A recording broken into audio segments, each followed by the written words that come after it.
FSD Supervised 12.4.3. This is really about my 4th drive time of recording, but I haven't been able to get good recordings recently. Stuff with my phone, issues with the camera. So I'm going to try to go home from the gym and see if we can make it without too many issues or an intervention. Will it leave out of the parking lot? I don't know. So let's put it in drive. And will it leave and take me home? Oh, look at this. We're in a parking lot. This is the first time I've ever done this right out of a parking spot. Really tight parking lot. We got a trailer over here. It uses the blinker, which I think is kind of funny. I don't know if that's necessary, but that's just what the software does. Maybe that can be corrected later down the road where it's not needed, because it's not. When you're in a parking lot, we don't need blinkers on while we're driving, but I understand that it's probably just a safety mechanism and it's linked to the software currently. Now, it has struggles getting out to the main drag typically, but we did really well right here. That was pretty wild, guys. I've never seen that. There's oncoming traffic both ways. Let's see. Will it take me home? Clear. It's clear. It's clear. It's clear. It's clear. It always has troubles right here. I don't know why. So it's super delayed, but that's fine. Wow, came out hot and this is a red light. I hope it stops. It always struggles right there. That's the first time it actually completed the task of pulling out of that driveway. For whatever reason, FSD just gets really confused right there. And I typically have to make the decision to intervene and pull out of there. So that's a plus, but it's super hesitant out of that driveway. It's not the easiest of maneuvers because there's tight traffic both ways. But this is built for city, so that should not be an issue.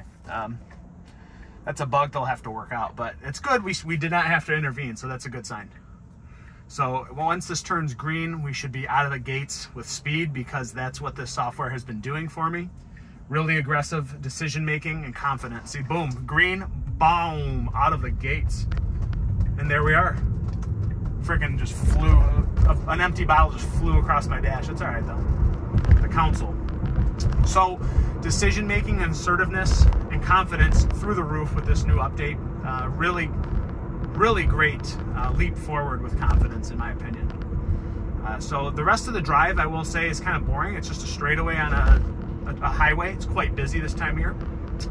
But I will say there's been some funny things I've noticed. If I'm wearing sunglasses, it tells me that it's identified that it can't read my eyes because of sunglasses. It can't do the monitoring it typically does. I thought that was kind of funny. So let's see if that pops up. I'm putting my glasses on for fun. Let's see if a message pops up like right here. Thought it was a fun thing to know. See, there it is. Attention monitoring unavailable. Sunglasses use detected. I've never seen that message. That's brand new. So one of the funny notes I've seen on the new update. Kind of cool. Yeah, so unnecessary braking. Not sure why we're braking here. It's been doing that lately.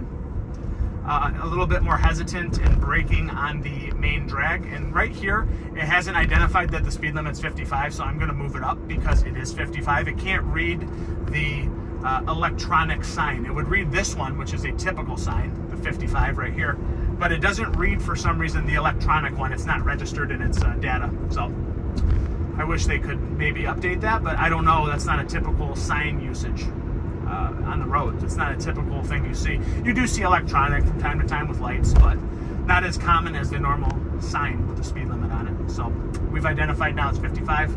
No issues. I mean, again, it's just a little bit hesitant in braking when it doesn't need to on this main drag around curves. Obviously, you have the beautiful lake over here. Really a great drive in the summertime. It's just fantastic. So one of my favorite drives of all time is this one right here. But again, not that fun because all there is 2 lanes here. I'm going this way, oncoming traffic's going the other way. Again, we're braking because look at this. We have somebody on the side of the road doing work. So this car is very hesitant on it. So I'm slowing down traffic quite a bit behind me, but then it accelerated really nicely. So it's being cautious. It needs to be. I mean, Elon has stated it's all about safety. So the guy behind me probably didn't like that I did that, instead of just keeping and maintaining my speed and kind of, going onto the left side of the lane, going around. But I mean, I'm not driving, so it's literally AI driving right now. What do you want from me? Is what it is. Guy turning left up here. Let's see how long it takes to brake, because we're going 55, so it hasn't identified someone's turning yet. Oh, now it has, and now it's delayed. Guys, he's already gone, so we need to just continue our cruise here. This is a tougher drive for FSD for some reason. I think it's just used to different kinds of traffic. It's not really built for the two-way highway here, if you will. That's why I try to collect data here as much as possible. It seems like it struggles a little bit more on these easy country roads, but you're hit with anomalies that it's not typically accustomed to, probably seeing. And that's why, again, we tried to do it as much as possible. And this braking, see, we're braking again around a curve. It didn't always do that, so it seems to be a lot more cautious on these curves nowadays. Which isn't, it's not a bad thing. It's just that everybody behind me gets kind of angry. It's like, why is this guy braking and brake checking me a little bit? You know, they don't understand why I'm doing that. In the country, you fly. In the cities, you fly. You know, you guys understand. So the guy behind me is making a left. He's getting out, and again, curve, and we're braking. So hesitance again. Which is fine, it just slows down a couple miles per hour. It's not a big deal. But another thing I've noticed on the new update is we used to hug the right shoulder a little bit to create separation from oncoming traffic. It doesn't do that anymore. It seems like it's more in the middle and even a little bit more on the left side, which I don't really like because everybody's flying on these roads.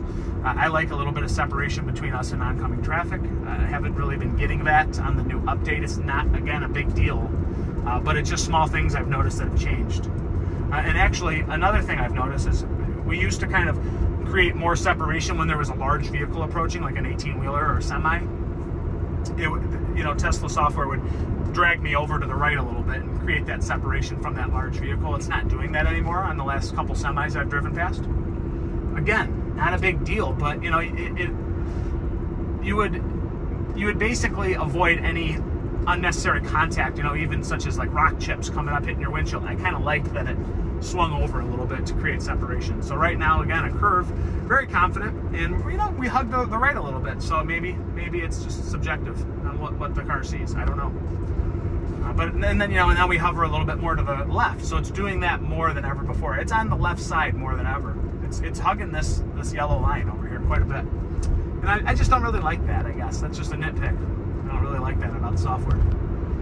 But other than that, it's a straightaway. This isn't a difficult drive. It did the hardest task out of the driveway at the gym, which is cool. It never did that right from the jump. It's kind of come a long way. And then again, hesitance around the curve, but I guess is hesitance that bad when we're going 56 and 55? Is it that big? So tree work ahead, we slowed completely down. We're at 47, 48. Cars on the shoulder. And then a little bit of acceleration, a little bit of assertiveness coming back.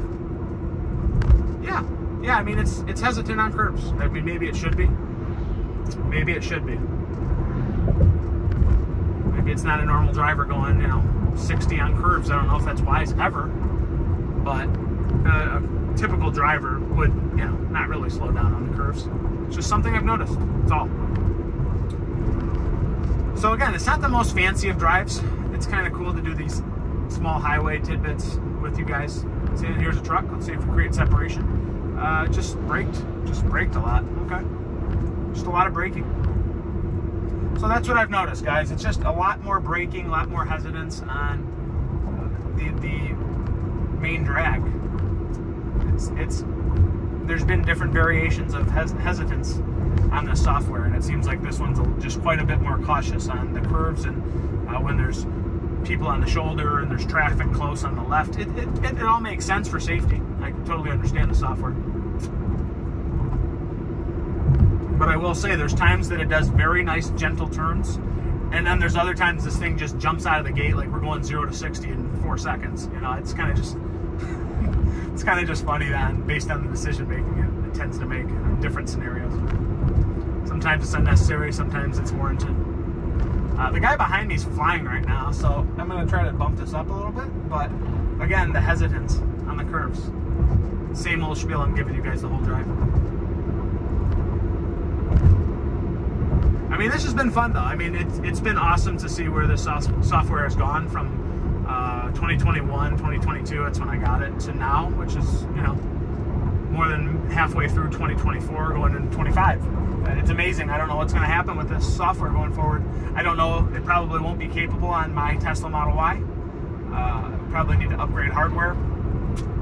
hardware 4, and we'll probably need the new generation models to have improved software before we ever get to autonomy, full-scale autonomy. I just don't see it yet, but who knows? The unveiling on 8.8, we'll see. Now they're saying that's going to be pushed back to October. Don't know if that's true or not. We'll see.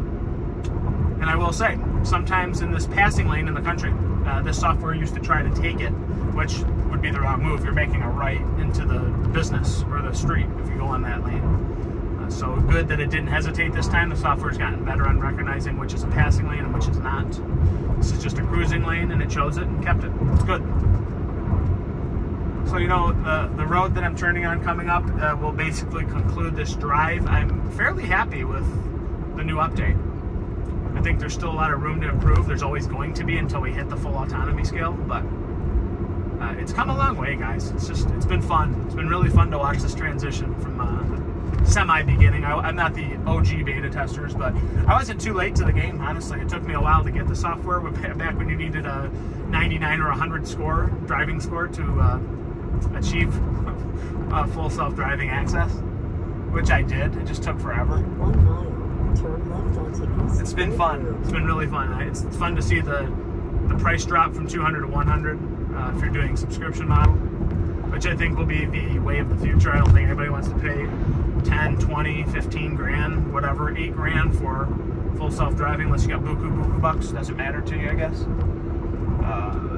I mean, honestly, I do find myself at times not wanting to drive because I use full self-driving a lot. And that's a good sign. That means that I trust the software and it's actually becoming a chore to drive sometimes. I love driving, but sometimes I don't want to anymore. And that's because of what the software has done for me.